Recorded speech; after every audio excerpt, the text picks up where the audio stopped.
Guys, welcome back to Honda Doble Motorcycles. It's been a while since we've been down here, but as you can see they've got a lot of stock in, and you know what, I am so excited for today's bike, the CRF300 Rally.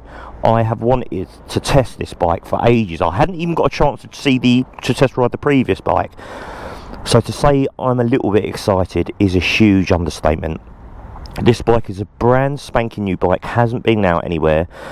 It's their new demo. So yeah, if you want to demo a CRF300 Rally, well, there's a brand new one in at Doble's, and when I say brand new, I mean literally just rolled out the workshop.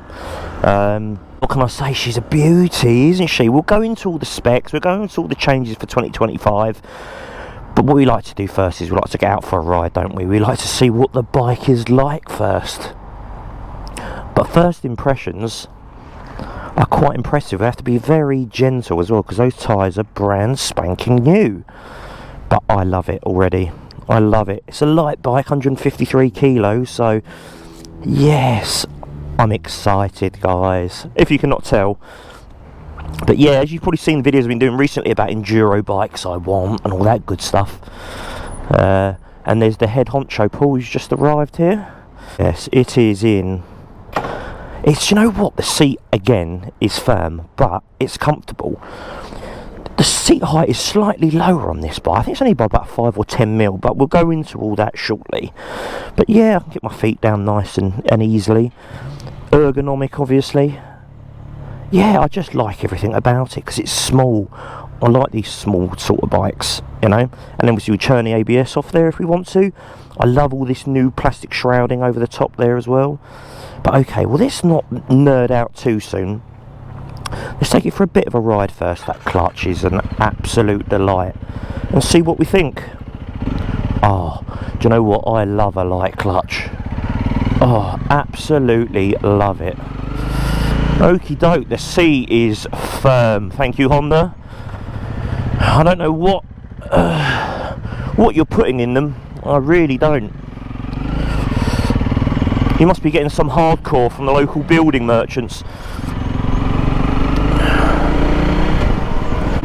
So do a little bit of town riding through here and see what we think.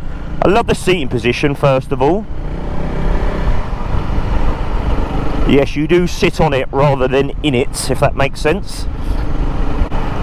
So most people will be going, oh, I'm itching to take this bike off-road, I want to see its off-road credentials. Do you know what? For an absolute change, I'm not. What I really want to know about this bike is it actually good on the road? Can it handle a motorway when I want to go to do different green lanes, or if you want to go abroad to France and do some of the tech roads over there?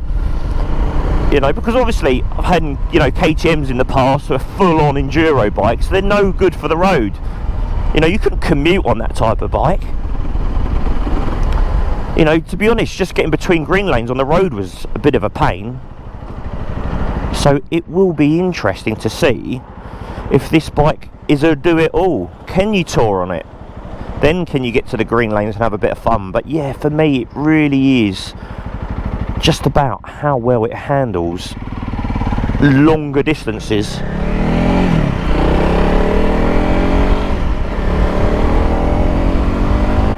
It is so lightweight.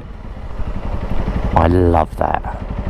153 kilograms. Yeah, so what are we going to do with this bike? Well, we're going to do the usual routes,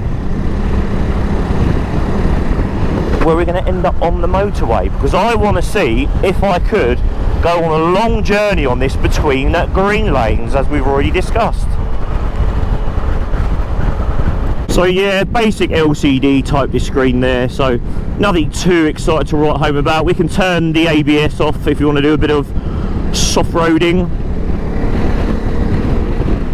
but I will bore you with all that shortly. LED headlight indicators. Dead Fox, that's an optional extra. The Dead Fox pack.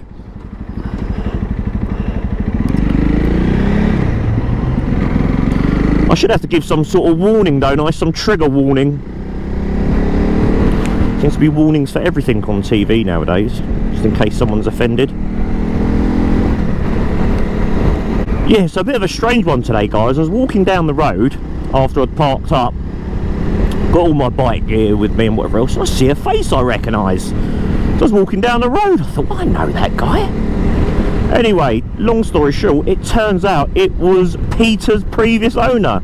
So if you haven't seen the videos of my £200 pan-European, well, I actually got to see Peter's owner this morning, who has actually been seeing the videos. His friend's been sending them to him. So yeah, he's been keeping up to date with his old bike. I should have asked him about the warranty period. I think the conversation may have stopped abruptly if I had. But yeah, lovely guy. So yeah, he was Peter's old owner. And it's very windy today, so I'm not feeling massive amounts of buffeting, which is good. I actually thought that screen would actually come up a little bit higher than it does. I think it might be able to move up or get a slightly larger one. We'll have to look into that. Oh, that clutch is an absolute delight. Hard seats and soft clutches. That's soft. That pretty much sums up Honda nowadays. Be a good YouTube name, wouldn't it? The seat actually, even though it feels incredibly firm, isn't that uncomfortable. The brakes aren't bad. There's not a lot of dive, which is good. The gearbox is so easy as well. Used to riding that old BMW K1, and yeah, it gives you a bit of a leg workout. This is the total opposite. It's so precise as well. So obviously this is A2 friendly. It's around about 28-29 horsepower. So yeah, not a... When you're doing a bit of off-roading, I think that's more than enough. But yeah, when you're coming to these sort of roads, this is where I want to find out. If we've got a bit of luggage on us and a belly full of French food from the night before, are we going to struggle? That's what I've always wanted to know about this bike. And we are just about to find out. Being very careful on these brand new tyres, scrubbing those new tyres. To be honest, Neevesy did an interesting thing about scrubbing in tyres actually on one of his weekly episodes. About basically, it's within the first mile or so, you pretty much ripped off all the sort of oils and whatever else in that period anyway. It's just when you're doing a bit more leaning and leaning where there might be that odd little bit left. But obviously as soon as you pull away on new tyres, that's the bit you have to be very careful about. And he was saying about his brother as a tyre firm and the amount of guys that have had new tyres on, and as soon as they sort of leave his shop, it all goes a little bit wrong. So yeah, if you are getting new tyres for this summer, guys, then please bear that in mind. I know there's old wives' tales about using sandpaper and all that sort of stuff, but yeah, I think that's a load of nonsense. But yeah, if you've got any tips of your own, then put them down in the comments. It'd be interesting to see. Right, enough waffle.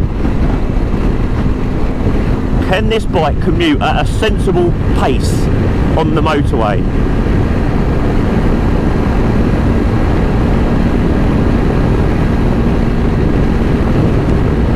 Surprisingly, it can. 70 is no issue whatsoever, and you could easily get to 80 plus, but I'm not the type to break the law. Not on camera anyway. Okay, so that myth for me is a little bit busted, because I thought, oh, we're going to be doing 65 buffeting, but we're not.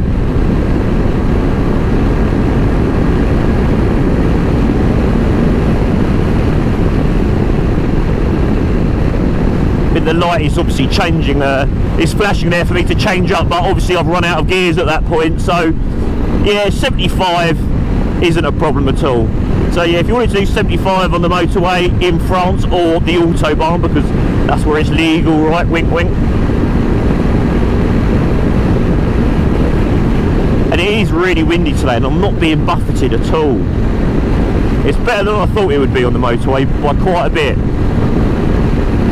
So yes, if you have got a European trip booked and you are doing a bit of green laning, would I recommend this bike for just road use on that trip? Well, I mean, you could do it, but the great thing about this is you can do those those enduro roads and all that off-roading type stuff, and jump on the motorway after.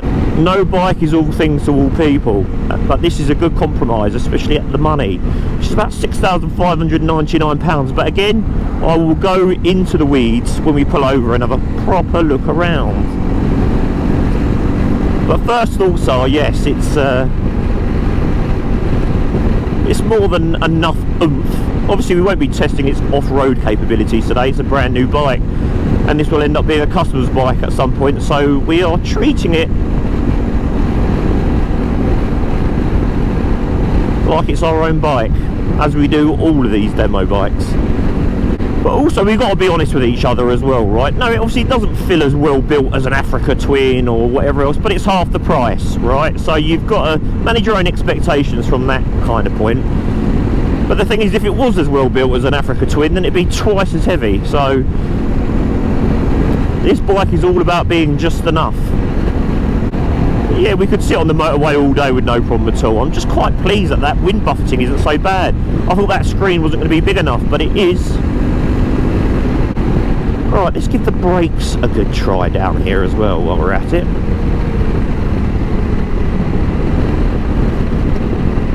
There's not a lot of dive, which is good.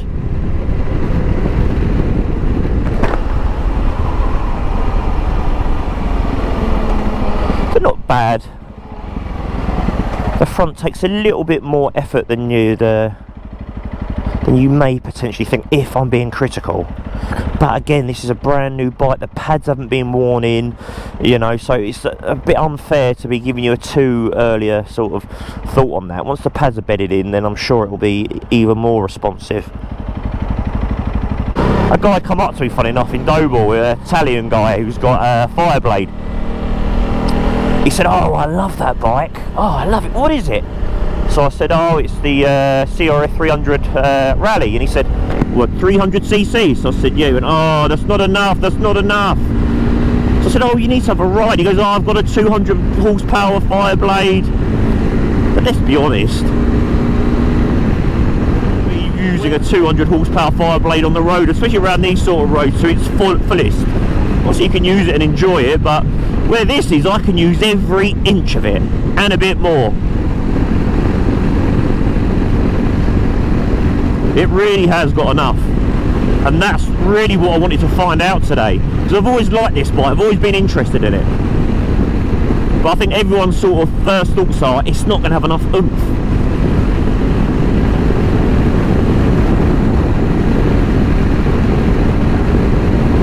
But actually, surprising, it does more than enough. Yeah, there's not a lot of dive from the suspension, which is good. As always, guys, as I say to you all the time, I don't watch other people's reviews before I review a bike. I don't want to be tainted with other people's thoughts or opinions, which, to be honest, it's too easy to be, even if you think you're not. Right, let's get off the bike and have a good walk around and see what we think. Well, here she is in all her glory. It started to rain, which is really annoying, but there you go. I must say, the look of this bike, I think it looks fantastic. So, starting price £6,599 for the new 2025 bike. The chassis is 4 kilograms lighter than the previous CRF300 Rally. It's got an extra 2.7 litre capacity in the fuel tank, which is great in those long journeys. Yeah, the handlebar position is a little bit lighter than the previous model. The seat height is 10mm lower, so yeah, if you are a little bit shorter in the leg, you shouldn't struggle too much. We've got rubber inserts now in these foot pegs. Not exactly a deal breaker, is it? But nice for comfort wise. Extra bit of ground clearance as well now with this bike. So yes, I think it's all about making it more user friendly. It's got a gear indicator now in the display, which is good. So yeah, they reckon it's an increased range to around about 400 kilometers, which is quite impressive. So what's that? 60, 120, 240 miles. which is pretty good, isn't it? You can't argue with that. And it's got a 1.6 litre reserve in the tank. So yeah, LED headlights, indicators and all that good stuff. So yeah, 27.3 horsepower and 26.6 Newton meters of torque. It now comes with a slipper clutch to manage rear wheel hop and all that good stuff during downshifts and hard braking. So yeah, shower suspension, USD, yeah, upside down forks, and yeah, you can adjust the preload on the rear. So yeah, it does look great, doesn't it? Stiffer shock damping as well over the previous model. Yeah, because people are talking a little bit, is diving quite a bit under braking and all that good stuff. So you've got 275mm ground clearance, which is up 5mm over the previous model. So yeah, it's got the sort of traction control ABS. You can turn the ABS off here as well, which is a plus point, especially if you're going off-road, that's for sure. So yeah, curb weight 153 kilograms. So it's got the new fan radiator fan and all that good stuff in there, just to aid cooling. Better management of cooling, they reckon.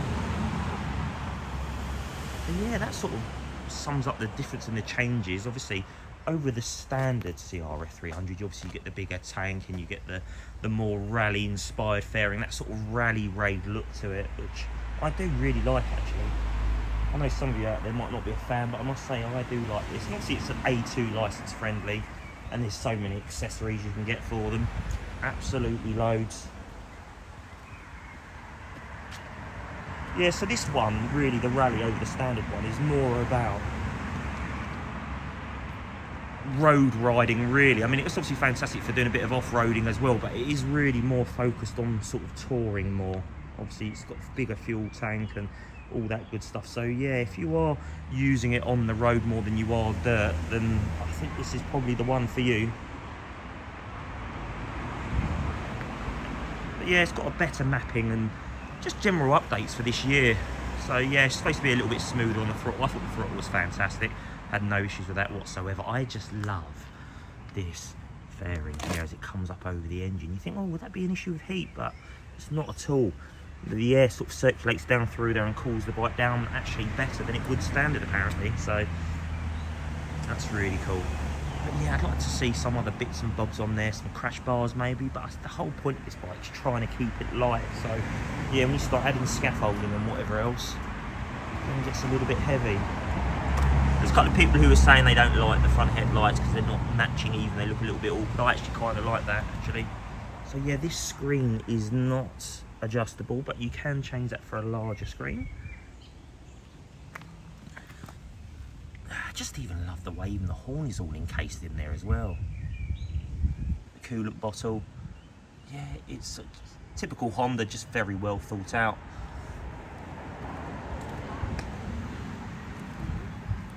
She's a good looking thing, isn't she? It's lovely when they look like this as well. After a few dirt roads. Yes. She's not going to look quite like this, but if they're looked after, then they aid pretty well, even if they're used quite hard off-road. So we've got some sort of luggage straps there as well. Yeah, I'd probably get rid of that for a tail tidy, as always. A slightly louder exhaust would always be welcome for me. Loud pipes save lives and all that. Let's have a look at the dash, shall we? I mean, this is nothing new, really. It's all pretty bog standard. As I said, you've got the ABS, the off-road, and all that good stuff as well. So, yeah, you've got a gear indicator there.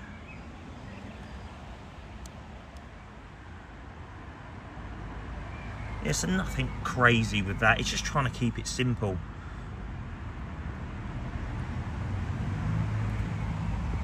Yeah, my first impression, the thoughts of the looks of the bike, I really like it. I think it's a great looking thing, isn't it? It really is. Those tyres as well, because you always think, oh, quite knobbly. I mean, they've got XL rims. Well, yeah, it just might even be, I'm not sure if they're Talon hubs or not, probably not. But yeah, XL rims, that's, you know, that is not a cheap bit of kit. That is proper off-roading stuff, that's for sure. So yeah, 21-inch front wheel. You'll have an absolute choice of tyres you want, whether you want road or you want off-road. But yeah, that pretty much sums up the 2025 updates of the CRF300 Rally. I am a fan. I need to do a bit more riding, so I think that's probably what we should do, shall we? Should we jump back on the bike and yeah, try and find some more sort of interesting roads and see what we think of the handling. Can you believe it? I'm going to get a wet derriere, and I've got to go to Screwfix as well. I'm living the dream, eh? That's a shame. The weather's been okay recently. The only time I come and test ride a bike, starts hammering it down. But that dried so well. That's unbelievable. What is this made of? Look at that. Oh, I like that.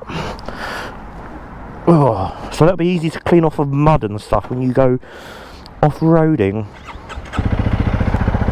Turning circle as well is a dreamboat. Yes, as I said, I have been itching to try this thing for a good long while, and I've been going on that pull at Doble. Check out Doble, doble.co.uk, if you are after a Honda or you're after a used motorcycle you'd like me to test ride a used motorcycle, a new motorcycle at Doble, then please check them out and let me know what you would like me to test ride. Yes, and as I say, Paul, I've been badgering him. Have you got that CRF in yet? No, not yet. I'll let you know when we have. And then in fairness to him, as soon as it came in the other evening, he sent me a text to say it's in if you want to come and test it. So big thanks to Paul as always, incredibly supportive. Oh, so I'm testing it for you in horrible weather. I checked the weather last night and it said dry all day. Unfortunately, that is nonsense. It's so easy to ride this bike. Yes, it's not a torque monster. I'm leaving it in a higher gear there actually, just to see. And I was quite surprised. I thought it was going to bog down. There we go. Yeah, so my big off-roading adventure is me going to Screwfix. I went to Bike Shed on the weekend as well. I will be sharing pics for that in the Market Watch video coming up soon. I enjoyed that. I thought it was a little bit quieter than normal though. I didn't think there was as many bikes. Maybe I'm wrong. Let me know in the comments if you went, if you've been before, if you thought it was... Yeah, there was definitely less people than what I remember, and there were certainly sort of manufacturers and, you know, different types of custom sort of houses that weren't, you know, that I'd seen before, like the Bolux and all that. They weren't there. So yeah, I don't know. Has there been a bit of a shift in Bike Shed? We did see Ewan McGregor and Charlie Ballman there. I did ask Ewan if he wanted to buy a £200 Pan-European. So yes, if you haven't seen the Pan-European series, then check it out. I do break down in Croydon. Not for the first time. This time it was mechanically. But yes, we are... Jury's still out on that bike, what we're going to do next. I've got a feeling we're going to end up sorting it out, but I'm mentally not quite prepared to do that at the moment, because we've got the new Trading Up series coming. And if you haven't seen that, it's basically I buy a bike and I'm going to trade my way up to a brand new motorcycle. Obviously being a bike trader for many years in the past, I'm going to show you how I buy bikes and how I sell them and make money. Thank you.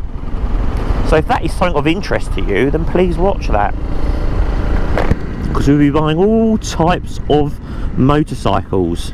If we can make a profit, we'll be buying it. But we will go through all the rules of engagement on that, either this week or next week, because I've got a couple of other videos coming out. So I don't want to flood you guys. So yeah, it would quite be nice to have heated grips on this actually, because if you are doing a bit of off-roading in the winter and it's freezing cold, that will be a game changer. I suffer a little bit from arm pump as well when I'm doing off-roading, if I'm going a bit mad for a while, I do get a bit of the dreaded arm pump, and if I've got cold hands, it makes it even worse. So yeah, for me, some heated grips would be a nice thing to have. Not a necessity, but a nice to have. But there's so much you can do with this. I'd have some more auxiliary power outlets as well. Have we got any here actually? I think we do. We'll have to have a look when we pull over and see if there is. But if not, we would have one fitted. Again, I like those mirrors that you can get that you can bend down and bend out the way, this sort of enduro style. So if I did have a bike like this, because I would use it for doing off-roading, and I can picture now this would be quite an easy bike to do a few lanes on. Obviously I've had KTMs and mainly 350 EXCs, and yeah, they are full on race machines, and I love them, but they can't do what we're doing now. I know it sounds silly. Yes, I mean, you can, but it hates it. It absolutely hates it. I mean, there's quite a few sort of schools in Spain that do a lot of off-roading stuff, and they tend to use the older versions of these. I'm sure they'll be upgrading to the newer ones, but they use them because they're robust. Where if you do have a KTM or Husqvarna or something like that, they're basically the same thing, aren't they? They are very highly strung, you know, and they do need an oil and filter, you know, every other ride. Where this, not so much. Obviously you have to keep on top of the servicing, but it is built down to a price, you know. All the switchgear does feel quite, you know, small and not particularly substantial, but it's all about lightness as well, right? I think also with a manufacturer like Honda, you've got to trust in them as well, that they do know what's probably best for you, what you need and what you want. Because I think we always think we know, oh, we need a, you know, we want a bike like this. It's got to be a 700. It's got to be an 800. It's got to be an 890. You know, and all that sort of stuff. And actually, the majority of times that you do use that power, I mean, it is nice to have that extra grunts when you're doing a long motorway trip. But then when you do the little bit of off-roading, that weight is a killer. Right. Screw fix it is. I always worry. It's like my good lady. Oh, I see it again. It does. I did it again. If you've seen any of my other videos, I always hit the horn with this Honda switchgear. Always right where there's a woman there, and it makes me look like some kind of degenerate. And I don't want everyone knowing that I am. I'm tempted to go off-road up that curb.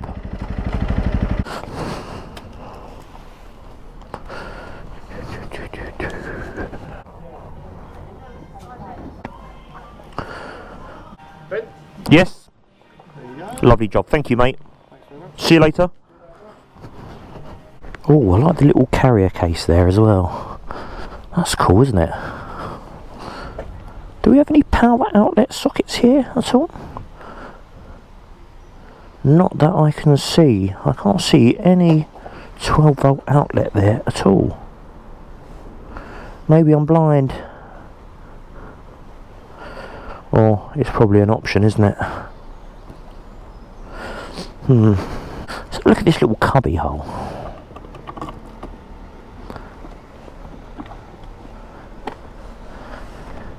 Oh, it's got the toolkit in there. Oh, excellent. That's cool.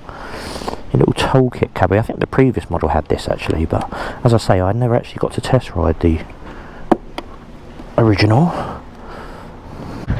Right, back on the road again. I was hanging out with the builders, pretending I was one.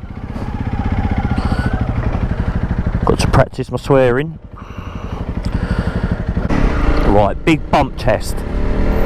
Oh yeah, that was as off-road as we've been today. How excellent. Right, so what are my overall opinions so far of the CRF300 Rally? Whoa. It had more grunt than I thought it would, which is good. Let's give it the beans now. Yeah, it's got a little bit more torque than I thought, and yeah, you could use it on long motorway runs. Yes, there are better bikes for the job, but you know, you're forever trying to find things to all people, and it's just not possible. Hence why we all we want to have more than just one bike, because not one bike does absolutely everything. I know I'm sure a few of you will disagree and say, oh, BMW Adventure GS. Well, no, that doesn't either, in fairness. I mean, it does everything very well, but you know, it doesn't do it all, for me anyway. So it's always about finding that balance, you know. And if you are going to commute in town and whatever else, this is so light and be fantastic for that.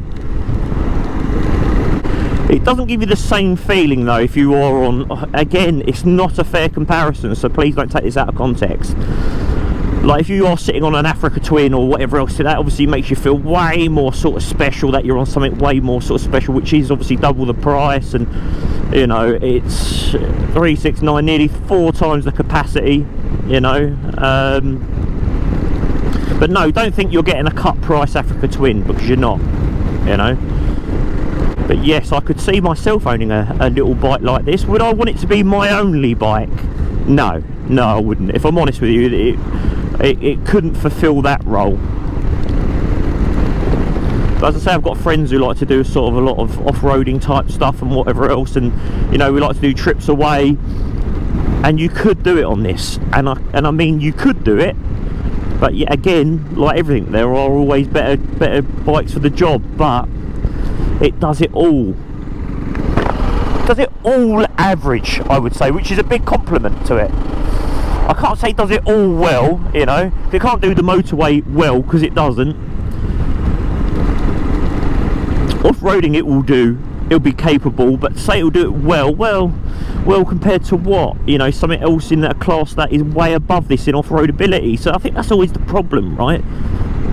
Trying to compare it on an equal footing, and that's where it makes it difficult. That's why I think a bike like this is so successful, because it does do it all, but it doesn't do it all obviously to a crazy high degree that, you know, you may want. You know, if you want a dedicated green lane bike only for green laning, I'd say no, this isn't for you. You know, if you said you wanted to do a bike that's only for motorway, I'd say, well, this bike isn't for you. But if you're doing a combination of these things and you want a lightweight bike, I'd say this bike is for you. So yeah, you've got to see your own individual use case and really think, how do I use a motorcycle? What am I really going to use it for? Because I've said about it millions of times before about off-road bikes, you know. People going to Touratech and spending a fortune on off-road bits, but the bike never sees a day of off-roading in its life. You know, you've got to say to yourself, well, you know, with something like this, it's cheap enough to go, you know what, I am going to use it off-road, I'm going to use it absolutely to death. Whereas talking about the Africa Twin again, you know, that's a lot of power to have off-road. You're going to, you know, and it's a lot of weight as well. But yes, it would be great on the long journey motorway. But I'd actually say off-road or whatever, it's going to be so much easier. So, yeah, it's a funny one to really sort of give you an opinion on. But it sort of fitted in where I thought it probably would. I've really enjoyed it. And if you're looking at a small capacity motorcycle, you really cannot do badly on owning one of these. And I think would go over this over the standard just CRF300L that hasn't got the rally kit like this one has. Yes, I'm a fan. I think in many respects it's better than I thought it would be. I'll tell you what, I'm taking it very easy on these tyres, because they do actually feel quite knobbly. And they're brand new, and it's wet today, so it's a bit of a concoction for issues, which is why I'm being quite genteel. Let's do a little bit of filtering, shall we? Yeah, it's great for filtering. Again, if you were getting a bigger bike, which again I'm stressing, I'm not comparing this to a bigger bike, I'm not, but also I kind of am on the sort of thing of, you know, if we're filtering, this is just so lightweight. If you had a big heavy bike, you know, and you're doing a lot of this during the day, you know, if you're commuting to work or whatever else, then you don't need a massive Africa Twin, you know. I mean, if you're looking at one of these, you're not in the market for an Africa Twin, but I want to give you that sort of comparison, even if it's not one that you're looking for, just to sort of compare against what's considered the best of the best in the Honda range of sort of off-roading. The fuel has just not moved at all. It is very good on fuel. I think they were talking upwards of over 60 mpg. I'm leaving it in a higher gear just to see if it can cope without bogging down too much. It does a little bit. I mean, you do have to rev the bike, you know, you're not going to surf the torque. But if you are up and down the gears, that clutch makes things such light work, and the gearbox is so precise. And now the days where we've got these dashes that do absolutely everything, you know, those TFT screens that, you know, big and that tell you absolutely everything. It's nice just to have something like this, just small, just tells me what I need to know. My revs, my speed, my fuel. Yeah, I think we're getting a little bit sort of blasted with tech nowadays. I mean, the whole point about, for me, motorcycling is that you get away from a lot of that as well. And yes, it's good you have the safety side of it, and I get that, but also if you have these massive TFT screens that give you so much information and so much sort of ways of doing different things with them, it sort of takes away your attention as well. So I think the suspension sprung really well as well. It's not undersprung like they accused the previous one of. It doesn't dive or pitch or anything like that. It would love to take it off-road just to see, but I've done enough off-roading to know that this would be an easy bike to ride off-road. I'm really impressed with it actually. I'd love to have a little bit longer with it, but unfortunately we're on a little bit against it time-wise today, but I've really enjoyed it, and I would recommend a CRF300 Rally. I really do like it. It's a fantastic little bike. Okay guys, well we're back at Doble now. Please like, please subscribe, and have a look at the Doble website and see what you'd like me to test ride next, because I will happily do that. So as always guys, thank you very much, and I'll see you in the next video.